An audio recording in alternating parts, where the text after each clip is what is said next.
Dr. Christopher Gennari. This is Great Big History Podcast. And in this episode, episode 3, we do nomadic government and law.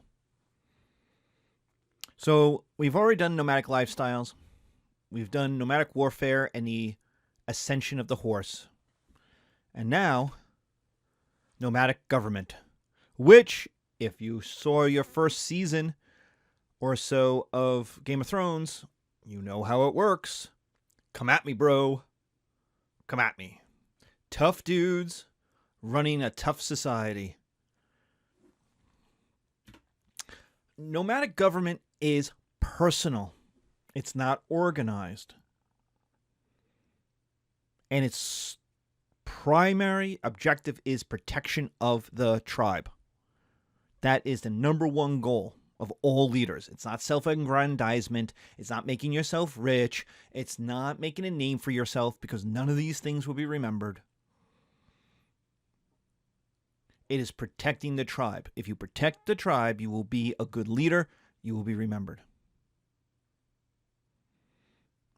As long as people are alive who remember you.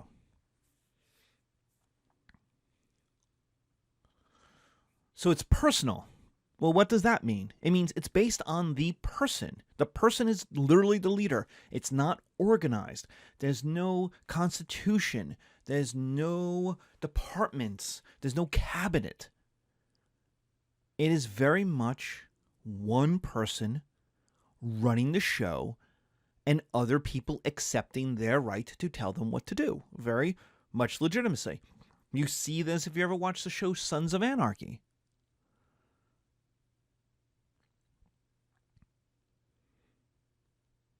The leader of the biker gang must be a biker.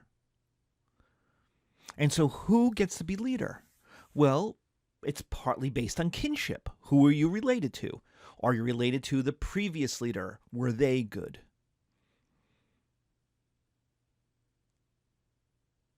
Or is your dad known as Dominic the horse thief? Well, if he's Dominic the horse thief, you're not going to be leader, because you're going to be son of a horse thief. Now, likely what that means for your life is you're going to spend your life trying to overcome being the son of a horse thief, to become Joey the Brave, son of Dominic the horse thief.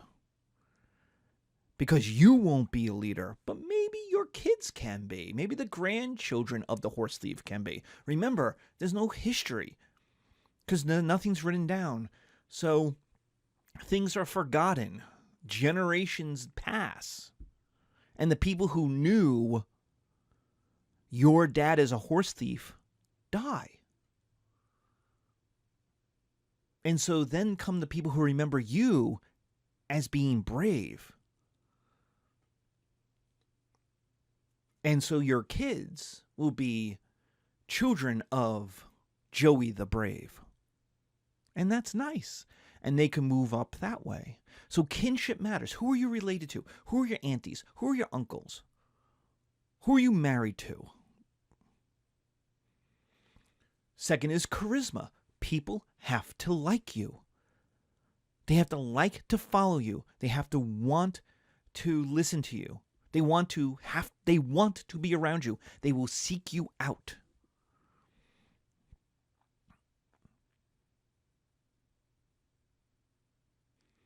Charisma is like people looking at you at the club who you've never met, and they can't look away from you. They just kind of stare, and it's a little creepy, but they're attracted to something about you. Your physical appearance, the way you hold your body, the way you hold your glass, your social confidence. All of that is charisma. People have to just like you.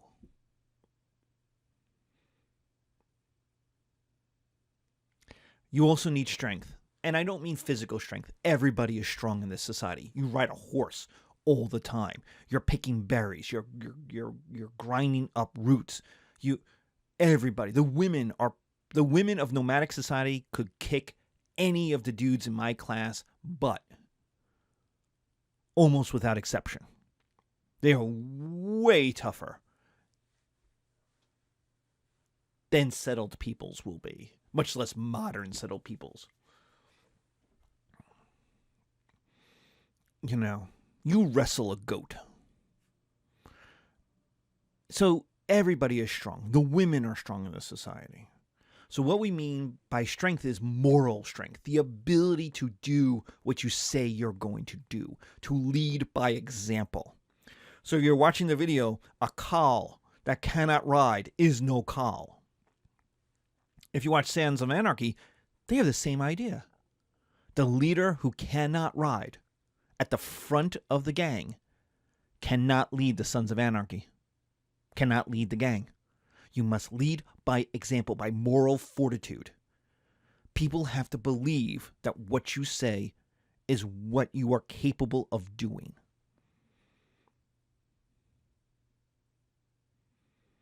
And so you lead by example. That means you lead from the front in battle. If you choose to go into a battle, you're going to lead the men into it. If you're going to go into a valley looking for food, you're going to lead into it. If people are wishy-washy, they're like, I don't know, it looks dangerous, you'll do it. That when push comes to shove, you're the decider. You make the decision. And then you follow it. You do it. And so success is very simple. You live. Survival gets you legitimacy. And remember, legitimacy. Legitimacy is the ability to get other people to accept your right to tell them what to do. Legitimacy is your ability to get other people to accept your right to tell them what to do. So survival equals legitimacy. People will follow you if they're not dead. Because if you do something right, the tribe will survive. If the tribe survives, it was a good decision, thus legitimacy. Failure, on the other hand, equals death and destruction, not just for yourself, but very likely for everybody else. You go into the valley and right before winter and there is no food. You picked wrong. You fight with the tribe that's too big and you get overwhelmed. Failure of a leader is a death and destruction of everybody. So if you're a good leader or a bad leader, it's very easy to figure out which you might be. So what is the advantage of this situation? Why have this? And this is the dominant form of government in human history. Again, like communism as an economic idea, this is our political idea. One person who you have access to, who everyone can talk to, you see every day, leads by example with the general consensus and agreement of the people of the tribe. He can't make 500 people follow him. They have to want to follow him. He can't make 500 people go into a valley. They have to want to go into the valley with him. What is the advantage of this? You get good leaders. That's what you get. You get good leaders. You get people who are able to lead, people who people will follow. You don't get weaklings because they'll never get the consensus that gets them to that position. There's no monarchy. A weak son is cast aside. None of the kids on the show Succession would be a nomadic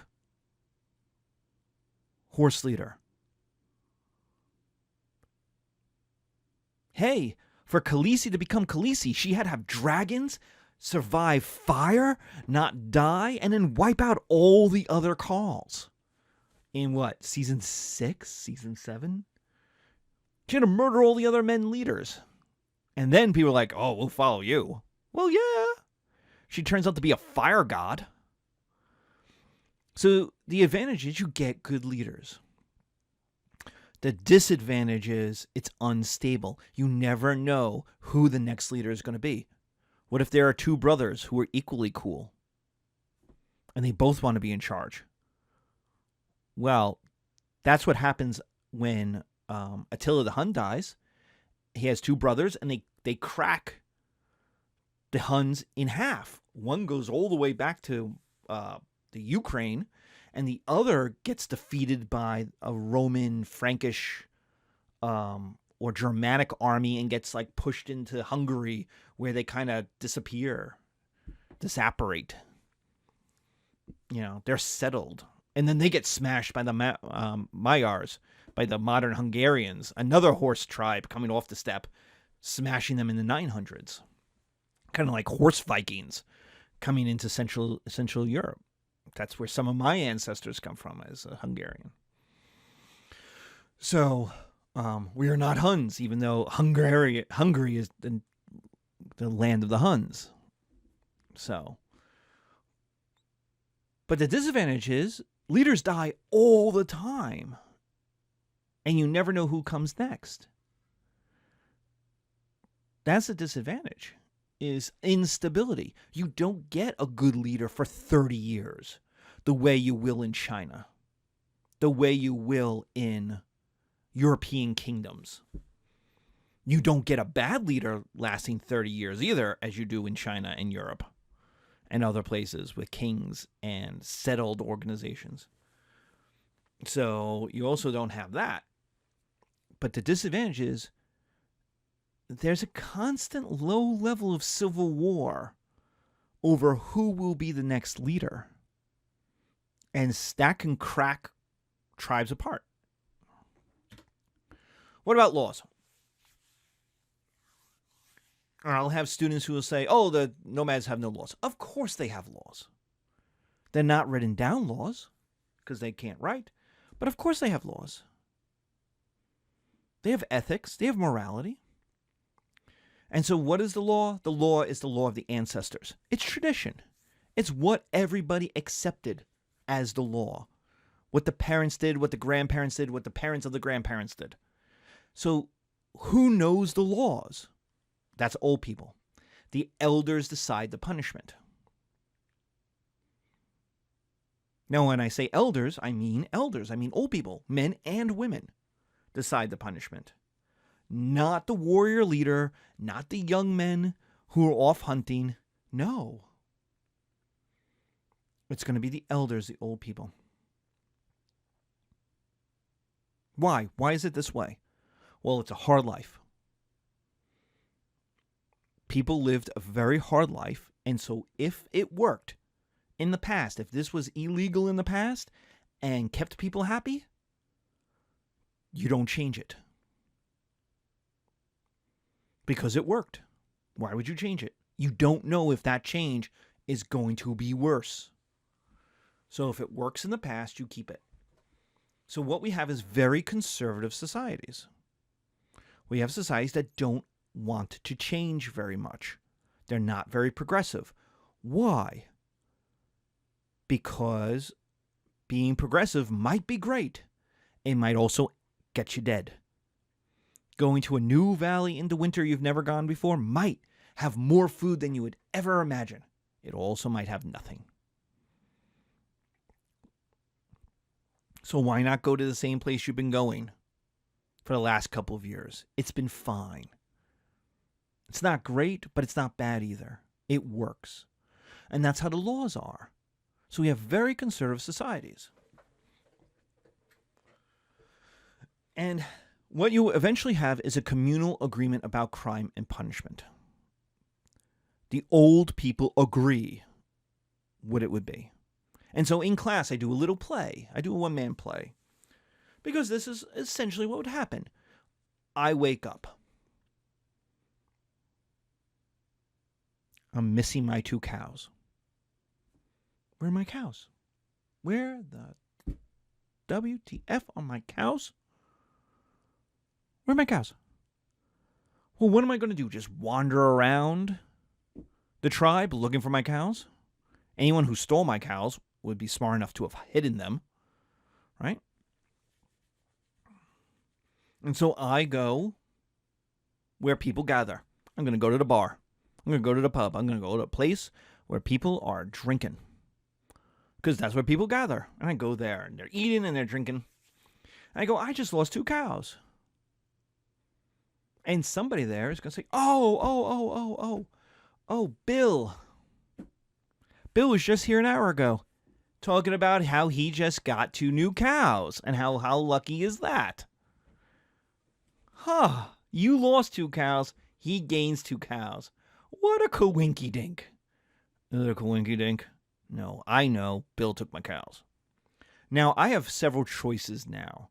I can go to Bill's house, his tent, knock on the front door, be like, you SOB, give me back my cows. He's, of course, going to say, I don't know any cows. Hi, I'm Bill. I don't know any cows. And I'm going to say, oh, just give me back my cows. You see any cows around here? I don't see any cows around here. I don't have any cows. I don't know what you're talking about. Ha ha. And then I could try to kill Bill. There's movies about this. I could try to kill Bill. But is that good for anybody? No. Why? Because Bill has brothers and cousins, and they're not going to like their cousin and brother being murdered. So they're going to want to murder me. But I have brothers and cousins, and so they're going to... And all of a sudden, because of 2 cows, we have a civil war going on in the tribe. Nobody wants that. Nobody will accept that. Because that could cause problems for everybody. And so I am not going to go and challenge Bill because we all know how that's going to turn out. He's going to say I'm wrong. I'm going to get mad. We're going to get into a fight. I'm going to kill Bill and craziness will ensue. So what do? Well, I go to my old man. I go to my grandpapa. I go to the oldest person in my family. So I go to my grandpapa. Could be my grandmama, but I'll go to my grandpapa. So I go to my grandpapa and I say, Bill took my 2 cows. He was bragging about it at the pub. What are we going to do about it? And he'll say, don't worry about this. I got this. And so who does he call up? He calls up Bill's grandpapa. He's not going to call up Bill. That's way too getting involved in other people's stuff. He's going to call up Bill's grandpapa, who he has known since they've been kids, forever. And they're going to say, hey, we got a problem. We got to talk it out. And Bill's grandpapa will say, yeah, okay, we'll go talk it out. And we'll say, all right, we'll go to the place behind the restaurant, behind the pub. There's a table there. We'll have a nice meal. We'll have some chicken parmesan. We'll get together. 2 o'clock. So 2 o'clock, I show up. Bill shows up. We stare death at each other. Then my grandpapa shows up. His grandpapa shows up. And all the other old people show up who everyone has known since they were very little. So they're not going to miss out on this. Like, come on, this is the coolest thing that's happened in a while. Cows getting stolen? Dude, that's awesome. So, and they're going to get a lunch out of it. So they all get together and they're all sitting down. And they close the door and me and Bill are on the outs. We are the young people and we are not part of this. We are on the outs. So we just stand there or sit there and stare death at each other. Inside, you got a nice big table. And my grandpapa and Bill's grandpapa are at one end of the table so they could have a nice quiet discussion. But along all the other end of around the table, all the other old people, men and women, and they're sitting there and they order their wine and they order some chicken parmesan and the food comes and everyone's eating and they're, oh, how are you doing? How are your grandkids doing? Oh, this is great, blah, blah, blah. And meanwhile, my grandpapa and Bill sit down and they go, all right, let's talk about this. We know your son did it. We know your grandson did it. So here's the punishment. And Grandpapa Bill goes, of course my grandson did it. He's stupid head. We all know he did it. So what's the punishment going to be? Let's work this out.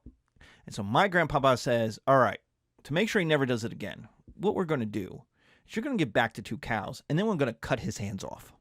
And he'll never steal cows again. What's Grandpapa Bill going to do? He's going to say,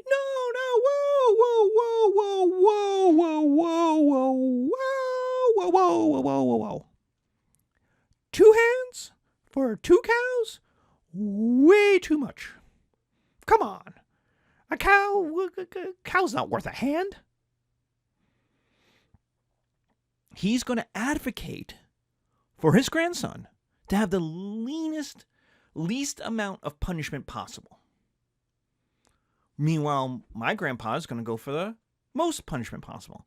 And that's where the other people around having their chicken parm come in, because they hear about the part about cutting off the two hands, and they're like, I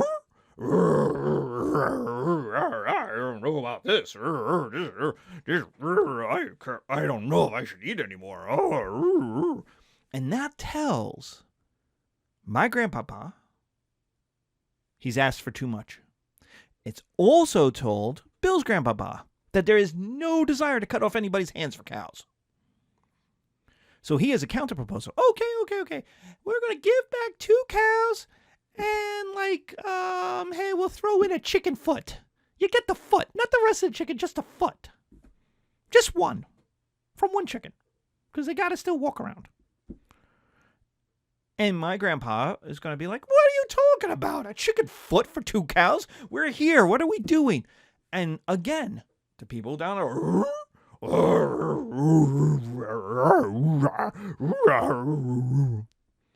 and Grandpa Bill knows that that's not enough. A chicken foot is not going to do it. And my grandpapa also knows the community is on his side on that one too. So they'll talk a little bit, and boom, they come up with 2 cows plus 2 chickens. And suddenly the people at the other end of the table are like, ooh, this is great food. Ooh, are you happy? Because they're not involved in the conversation. But they're not involved in the conversation. You know what I mean? And so they're like, oh, this is great food. Oh, this is so tasty. I'm so glad we get together like this. And that tells my grandpapa and Bill's grandpapa, everybody's cool with that arrangement. Everyone thinks that's fair. And if everybody thinks that's fair, that's what it's going to be. So they're going to eat, and that's going to be the end of it. And so if you're watching the video, I have this boardroom of these old men, all these old white guys, and it's from The Godfather. And I picked that picture because this is exactly what happens. In the movie, the 5 families get together. They've been having a little war over drugs, over who has what money, and who owns what territory, and they get together. And they're like, all right, we're going to talk this out. And even though it's one family versus another family, all the other families are there to be a part of it so that it's a communal agreement that everyone is okay with what's going to be decided. And so when the Godfather says, when they say to the Godfather, oh, you have to let some of your judges take bribes from other people and work for other people, he's like, all right, I'll do that. But when I bring my son back from Italy, he isn't touched. Nobody goes after him, because if they go after him, I'm going after all of you people. And they're all like, oh, whoa, hey, yo. Of course, we're cool with that.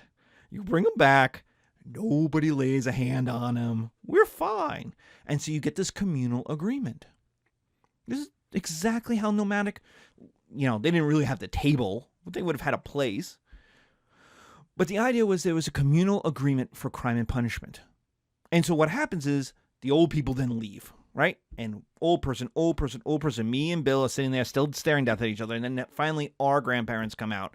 And my grandpapa goes, and there's women who are a part of this the entire time because they're the heads of their family. They're old. They remember what the laws were. Because probably during this conversation, at some point, someone's like, oh, did anyone ever steal 2 cows before? I don't remember anyone. And, Grandma Dolores is like, oh, yeah, when I was a kid, I remember Carlos, the cow thief. Do you remember Carlos? He was the cow thief. His father was a cow thief. And yeah. And it was, whenever he stole a cow, it was 2 chickens per cow. That's what it was. I don't know what it is today, but that's what it was back in the day. When I was a kid, it was 2 chickens per cow. And so, if he wants to take less than 2 chickens per cow, that's fine with me. But, that's up to him. But since women, if they were old enough, they had lived long enough, they would remember these things. And so what happens is my grandpa, Bill's grandpa, comes out and says to me, you're going to get your cows back and get 2 chickens. And I'm going to say, WTF? Whoa, what the fork? Come on. He stole my cows. We spent all day doing this. And my grandpa is going to say, shut up. That's what it is. That's the way it's going to be. That's what I decided. Okay, Grandpa. And Bill is going to be like, but what about me? I got to give 2 chickens? I don't want to give 2 chickens. What the fork, man? I don't even get the milk from the cow. What? It's shut up. Shut up. Give him the 2 chickens.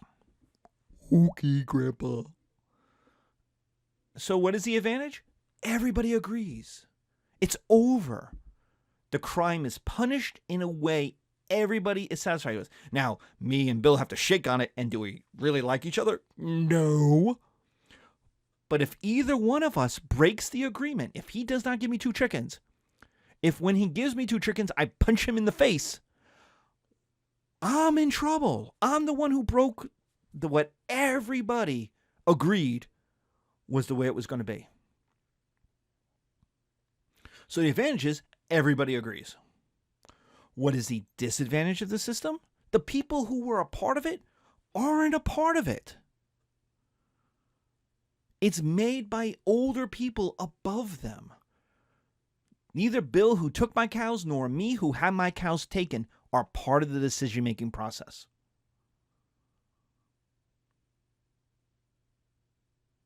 It is decided above us, and we are told what it will be.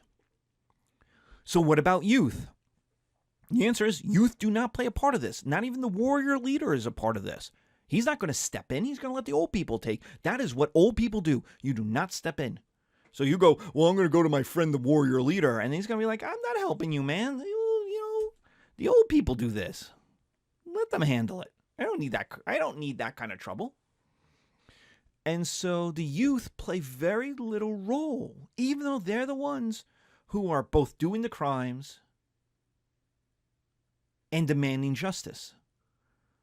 The whole prosecution, defense, and judgment is handled without them, above them. At most, they put in a little bit of testimony in to say what happened. But the legal proceedings are done without their presence, without them. And punishment is mostly reputational. Punishment is not cutting off people's hands. It's not even really giving up the chickens. Why? Because everyone shares the chickens. The punishment is Bill is now Bill the cow thief.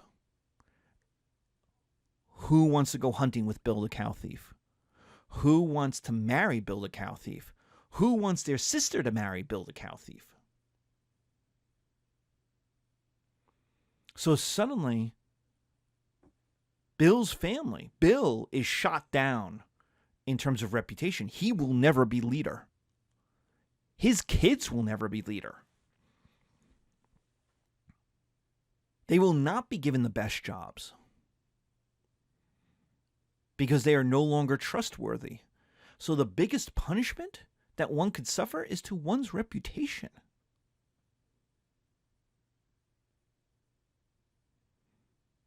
Because that determines who you're going to marry, who you're going to hunt with, the social and economic status you're going to have within the tribe,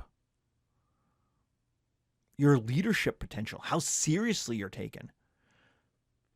So whereas today we punish the body, we lock you away, we keep you away from settled society. You couldn't do that. There was nowhere to lock people away. We were on the move anyway. And you need everyone's labor to continue to contribute. But what it did was tell people who was on the in and who was on the out, who could be trusted and who couldn't. And that reputation lasted generations. So the thing you do in your youth will follow you into your old age. And believe it or not, if we live, there will be a day when we'll be called in and I'll be called in and my grandson will be complaining about Bill Bill's grandson taking his cows, and we'll be sitting there going, well, didn't you do that back when we were kids? Didn't you steal my cows? And what was it? It was like 7 sheep, right? And he's like, no, it was a chicken foot. I'm like, no, it couldn't have been a chicken foot. It had to be something else. What was it? And the old other people would be like, it's a cow, it's a chicken, it's always been a chicken. I'm like, really? It's a chicken per cow? Okay. And so it's a way of bringing the society together, but it also shows the deep generational divides and the generational repercussions of punishment in nomadic society.